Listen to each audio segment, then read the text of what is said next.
Hey guys, welcome back to our channel. జనరల్గా మనం EV vehicles చూస్తూనే ఉన్నాం. దాంట్లో మెయిన్ పార్ట్ వచ్చేసి బ్యాటరీ అనమాట. సో ఆ బ్యాటరీ యొక్క అసెంబ్లింగ్ యూనిట్స్ అనేవి మనం పెద్ద పెద్ద సిటీస్ లైక్ హైదరాబాద్, ఢిల్లీ, ముంబైలోనే చూస్తూ ఉంటాం. కానీ మన భద్రాద్రి కొత్తగూడెం జిల్లా పాల్వంచ మండలంలో ఒక యూనిట్ ఉందండి. సో ఆ యూనిట్ విజిట్ అయ్యి వాటి గురించి తెలుసుకుందాం రండి. చూసారు కదండి, ఇదే వాళ్ళ షోరూమ్ అనమాట. సో రండి తెలుసుకుందాం.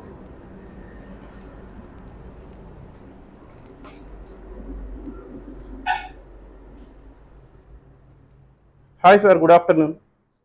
హాయ్ అండి, గుడ్ ఆఫ్టర్నూన్.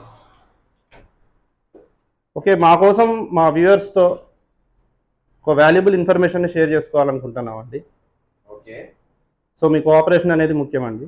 డెఫినెట్లీ. సో జనరల్గా ఈవీ బ్యాటరీస్ అనేవి ఎలా మ్యానుఫ్యాక్చర్ అవుతాయి, స్టెప్ బై స్టెప్ చెప్తే కొంచెం బాగుంటుందని అనుకుంటున్నాం. డెఫినెట్లీ. అయితే యాక్చువల్లీ మనకి ఎలక్ట్రిక్ వెహికల్లో మెయిన్ పార్ట్ వచ్చేసి ఈవీలో లిథియం బ్యాటరీస్ అన్నమాట. So Okay. లిథియం అనేది చాలా టైప్స్ ఉన్నాయి. So lithium Ayaan, lithium phosphate, lithium titanate, అలా నెంబర్ ఆఫ్ టైప్స్ ఉన్నాయి. సో ఈ ప్రజెంట్ మార్కెట్లో రన్నింగ్లో వచ్చేసి lithium Ayaan, lithium phosphate. So Okay. మనం లిథియం ఆయాన్ గురించి తెలుసుకుందాం. Okay. లిథియం ఆయాన్లో వచ్చేసి ఇప్పుడు ఇది బ్యాటరీ యొక్క ఇంటర్నల్ పార్ట్ అన్నమాట. అంటే ఇది ఆల్రెడీ డిజైన్డ్ అయింది ఇది. సో దీంట్లో మనం సెల్ యూజ్ చేసేది 5Ah సెల్, ఇది 21700.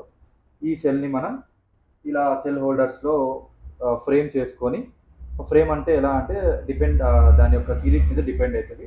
ఆ సిరీస్తోని ఒక ఫ్రేమ్ రెడీ చేసుకొని ఫ్లోర్స్ అలా మొత్తం 1 2 3 floors and half part floor అలా డిజైన్ చేసుకొని మనం దాన్ని ఎప్పుడైతే డిజైన్ చేసుకుంటామో ఇలా నికిల్ స్ట్రిప్తోని వెల్డ్ చేసుకుంటాం. ఏంటంటే ఇప్పుడు ఫస్ట్ ఏదంటే ఒక బ్యాటరీ ఒక అవుట్పుట్ వోల్టేజ్ రావాలి అంటే మెయిన్ థింగ్ మన చిన్నప్పటి నుంచి తెలిసిందే ఏంటంటే సిరీస్లో కనెక్ట్ చేస్తే వోల్టేజ్ పెరిగిద్ది, ప్యారలల్లో కనెక్ట్ చేస్తే కరెంట్ పెరిగిద్ది. ఓకే.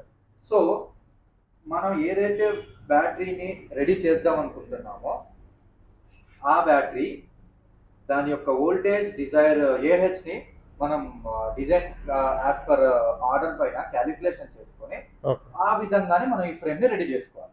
ఓకే, ఇప్పుడు ఇట్లా వెల్డ్ అన్నారు, దానికి ఏమైనా ఎక్విప్మెంట్ ఉంటుందా అండి? సో దీన్ని ఫస్ట్ వెల్డింగ్ చేయాలంటే దీనికి ఒక స్పాట్ వెల్డింగ్ మెషిన్ అనేది ఒకటి ఉంటుంది అనమాట. ఓకే. ఆ స్పాట్ వెల్డింగ్ మెషిన్ వచ్చేసి ఒకటి పోర్టబుల్ ఒకటి ఉంది, నెక్స్ట్ ఒకటి పెద్దది ఒకటి ఉంది అన్నమాట. ఇదేనండి? ఇది ఒకటి, నెక్స్ట్ ఇది. సో ఇది heavy duty spot welding machine ఇది. సో దీని మీద డైలీ ఒక 20 బ్యాటరీస్ వరకు మనం అవుట్పుట్ తీయగలం అనమాట వెల్డింగ్ చేసుకుంటూ. నెక్స్ట్ వచ్చేసి ఇది పోర్టబుల్.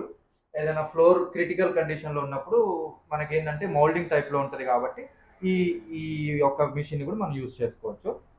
నెక్స్ట్ వచ్చేసి ఇప్పుడు అలా వెల్డింగ్ చేసిన తర్వాత ప్రతి దాన్ని వెల్డింగ్ చేసి ఒక ఐడెంటిటీ అనేది మార్క్ చేసుకొని, ఓకే. సో దాని సిరీస్ని కానీ ఎలా ఎక్కడి నుంచి ఎలా వెళ్ళింది అలా ఐడెంటిటీ మార్క్ చేసుకొని ఇలా మొత్తం కంప్లీట్గా ప్యాక్ చేసుకోవాలి. ప్రతి ఫ్లోర్ టు ఫ్లోర్ ఒక షీట్ అనేది మనం ఇన్సెట్ చేయాలన్నమాట. దీన్ని అపాక్సీ షీట్ అంటారు.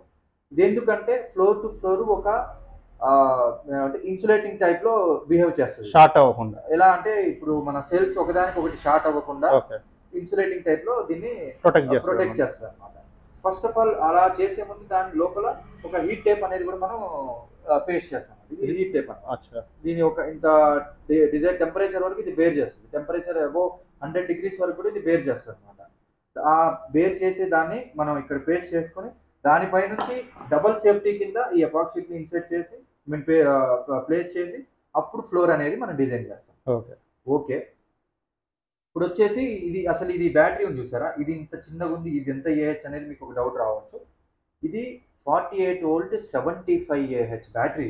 ఓకే. సో 75Ah బ్యాటరీ అంటే ఒక 800 to 1000 watt ఒక మోటార్ ఉన్న వెహికల్కి ఇది ఇన్స్టాల్ చేస్తే నియర్లీ ఎకనామిక్ స్పీడ్లో 220 kilometers అనేది మనం ఇవ్వగలం. అంటే ఒక సింగిల్ ఛార్జ్ చేస్తే 220 kilometers అనేది ఇవ్వగలం. ఇది యాజ్ పర్ ఆర్డర్ పైననే ఇది రెడీ అయితే అన్నమాట. ఇది ఆల్రెడీ మనకు ఒక ఆర్డర్స్ వచ్చాయి కాబట్టి ఇది రెడీ చేస్తున్నాం.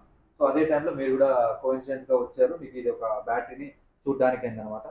ఫస్ట్ టైం అనమాట ఇది ఒక అసెంబ్లింగ్ యూనిట్ లో ఇంత పెద్ద బ్యాటరీ అనేది రెడీ చేయడం. జనరల్ గా అయితే మనకి ఓలా, ఆథర్ అవన్నీ తీసుకుంటే అదొక బ్రాండెడ్ లో ఎలా అంటే ఫిక్స్డ్ కెపాసిటీ అన్నమాట. అంటే వాడు ఏదైతే కెపాసిటీ ఇస్తాడో ఆ కెపాసిటీలోనే మనకి బ్యాటరీ అనేది రెడీ అవుతుంది. Okay. I mean ready means వాళ్ళు డెలివరీ ఇవ్వగలరు. బట్ మన దగ్గర ఏంటంటే కస్టమర్ యొక్క చాయిస్. Okay. కస్టమర్ నాకు 50 కిలోమీటర్స్ కావాలంటే 50 కిలోమీటర్స్ ఇస్తా, 300 కిలోమీటర్స్ కావాలంటే 300 కిలోమీటర్స్ ఇస్తా. ఇప్పటి వరకు అయితే నేను 300 కిలోమీటర్స్ బ్యాటరీ వరకు నేను ప్రొవైడ్ చేశాను అనమాట. వీటికి వారంటీ కూడా ప్రొవైడ్ చేస్తారా సార్? డెఫినెట్లీ. దీనికి వారంటీ ఎలా ఉంటుందంటే యాజ్ పర్ స్టాండర్డ్స్ ప్రకారం 3 years వారంటీ అనేది ఉంటుంది, లేదా 35,000 కిలోమీటర్స్ అనేది వారంటీ మనం ప్రొవైడ్ చేస్తాం. Okay okay.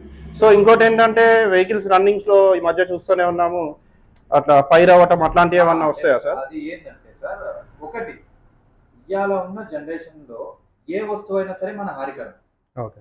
దాన్ని యూజ్ చేసే విధానం అనేది ఒకటి ఉంటుంది. ప్రతి ఒక్క వస్తువుకి ప్రతి ఒక్క ప్రొసీజర్ అనేది ఉంటుంది అనమాట. ఓకే. ఆ ప్రొసీజర్ లో కనుక మనం యూజ్ చేస్తే ఎలాంటి డిజాస్టర్స్ అనేది అవ్వవు అనమాట. ఇప్పుడు ఫర్ ఎగ్జాంపుల్ ఒకప్పుడు ఒక 5 years బ్యాక్ మన ఎంఐ ఫోన్ అనేది ఒకటి ఉండేది అనమాట. అది చాలా పేలేది, చాలా కాలేదు, దాని నుంచి చాలా న్యూస్ అనేది వైరల్ అయ్యేది. కానీ ఇప్పుడు ఇది వన్ ఆఫ్ ద మోస్ట్ సేలింగ్స్ లో అది కూడా ఒక నెంబర్. కానీ ఎలా అయింది? సో యూసేజ్ ని బట్టి, అంటే ఒక వస్తువు కాలిపోయింది అంటే దాని అర్థం ఏంటంటే దాన్ని అక్కడితో ఆపొద్దు. దాని యొక్క లోపాలు ఏంటో తెలుసుకోవాలి. నెక్స్ట్ టైం అది కాలకుండా దాని యొక్క డెవలప్మెంట్ అనేది మనం జనరేట్ చేసుకోవాలి. అదే అనమాట మనకి మెయిన్ ప్రోడక్ట్ యొక్క డెవలప్మెంట్ అనేది. సో ఈ బ్యాటరీ అనమాట అది. ఇదంతా యూనిట్ మనం సర్వీస్ చేస్తాము. నెక్స్ట్ న్యూ బ్యాటరీస్ అనేది ఇన్స్టాల్ చేస్తాం. మాది చాలా చిన్న యూనిట్ కానీ స్టార్ట్అప్ అనమాట. సో మంచి ఒక క్వాలిటీ ప్రోడక్ట్, చిన్నదైనప్పటికీ ఒక క్వాలిటీ ప్రోడక్ట్ వేయడమే మన మెయిన్ ఎయిమ్ అనమాట. సో ఇది ఇలా బ్యాటరీ అనేది డిజైన్ అవుతుంది. డిజైన్ అయిన తర్వాత దీని యొక్క వోల్టేజ్ అనేది ప్రాపర్గా మనకి ఉందో లేదో అని చూసుకుంటాం, అంటే ఫుల్లీ బ్యాలెన్స్డ్గా ఉందో లేదో చూసుకుంటాం. దీని తర్వాత దీన్ని మనం బిఎంఎస్ అనేది కనెక్ట్ చేస్తాం అనమాట. ఇది బిఎంఎస్. బ్యాటరీ యొక్క బండికి మెయిన్ హార్ట్ ఎలాగో బ్యాటరీ యొక్క మెయిన్ హార్ట్ ఇది అనమాట. బిఎంఎస్ అంటారు. బిఎంఎస్ అంటే battery management system. So complete entire బ్యాటరీని ఇదే మేనేజ్ చేస్తూ ఉంటుంది. అవుట్పుట్, చార్జ్, డిశ్చార్జ్ ఈ రెండింటికి ఇదే మెయిన్ అనమాట. ప్రతి సిరీస్ నుంచి ఒక వైర్ అనేది ఇన్పుట్ సిగ్నల్ అనేది ఈ బిఎంఎస్కి వస్తుంది. ఇక్కడ నుంచే మళ్ళీ అవుట్పుట్ ఇది జనరేట్ చేసి బయటికి ఇస్తుంది అనమాట. సో ఏ ఒక్క సిరీస్ ఫెయిల్ అయినా సరే బిఎంఎస్ ఇమీడియట్లీ యాజ్ సేఫ్టీ కండిషన్లో మనకి అవుట్పుట్ అనేది బంద్ చేస్తుంది. షార్ట్ సర్క్యూట్ అయినా, డీప్ డిశ్చార్జ్ అయినా, ఓవర్ చార్జ్ అయినా, అండర్ కరెంట్, ఎనీథింగ్ బ్యాటరీ యొక్క ప్రతి ప్రొటెక్షన్ అనమాట ఈ బిఎంఎస్ ప్రొటెక్ట్ చేస్తూ ఉంటుంది అనమాట. సో దీన్ని ఇన్స్టాల్ చేస్తాం. దీని తర్వాత మనకి దీని తర్వాత వచ్చేసి మన బిఎంఎస్ పెట్టిన తర్వాత అవుట్పుట్ మన ఒక ఆండర్సన్ అనేది ఒక కనెక్టర్ ఉంటుంది అనమాట. ఇది ఒక యూనివర్సల్ కనెక్టర్. మాక్సిమం చాలా వెహికల్స్ లో ఇలాగే ఉంటుంది. ఈ ఆండర్సన్ కనెక్టర్ అనేది మనం దీన్ని ప్లగ్ ఇన్ చేస్తాం అనమాట. ఇది XP50. సో దీన్ని ఇన్స్టాల్ చేసిన తర్వాత వెహికల్ ని డైరెక్ట్ దీన్ని మనం ఏం చేస్తామంటే ఇలా ఓపెన్ కండిషన్ లో ఉంచాం. సో దీన్ని ఫస్ట్ ఎపాక్సీ షీట్స్ తోని కంప్లీట్ గా కవర్ అప్ చేసేసి దాన్ని ఫుల్లీ టేప్ తోని ఫిక్స్ చేసి దానిపై నుంచి మనం ఇది ఎపాక్సీ షీట్ అండి. ఇది ఎపాక్సీ షీట్ కాదు, ఇది బ్లూ ర్యాప్ అన్నమాట. ఎపాక్సీ షీట్ అంటే మీకు ఇక్కడ చూపిస్తాను. ఇది ఎపాక్సీ. దీని ఎపాక్సీ షీట్ ఇది. సో ఇది కూడా కంప్లీట్ హీట్ వీటన్నిటిని రెసిస్ట్ చేస్తుంది. ఇది ఒక పాయింట్ ఆఫ్ టెంపరేచర్, ఒక పాయింట్ ఆఫ్ వర్క్ అన్నమాట.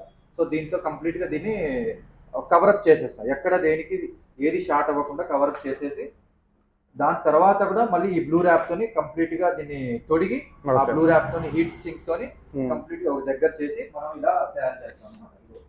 ఇది చూడండి, ఇది చిన్న బ్యాటరీ ఇది. సో ఇలా మొత్తం కవరప్ అయిపోయింది. ఓకే. ఇది అయిన తర్వాత మళ్ళీ దీన్ని డబల్ ప్రొటెక్షన్ లాగా ఒక క్యాబినెట్ లో అనేది మనం దీన్ని ఇన్సెట్ చేస్తాం. ఇది క్యాబినెట్ అండి, బ్యాటరీ క్యాబినెట్. ఇది కంప్లీట్ గా బ్యాటరీ మనకి డెలివరీ ఇచ్చే ముందు కంప్లీట్ గా ఇలా డిజైన్ చేసుకొని ఇది ఒక అల్యూమినియం క్యాబినెట్ అనమాట.